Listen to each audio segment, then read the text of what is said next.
पिला माने आज आमे गोटे खेल खेलिबा की खेल देखिबो।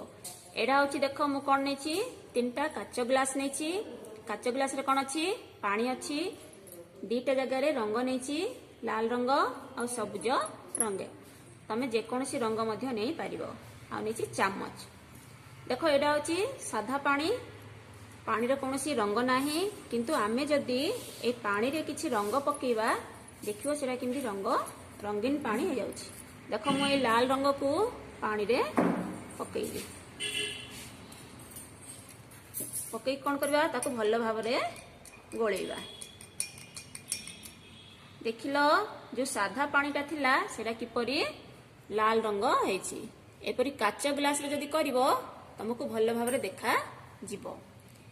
तापर देखिबा आ गोटे रंग पकई देखिबा एरा सबुज रंग। एठी मु पकईली देखो गोळेबा ताको भल्लो भाबरे।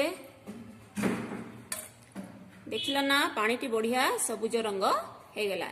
एही प्रकार आमे घरे जे कोनसी रंग पानी रे पकेकी रंगीन पानी आमे करी पारिबा। तमे मां को उपस्थिति रे एही प्रकार पानी निजे तैयारी करिवो।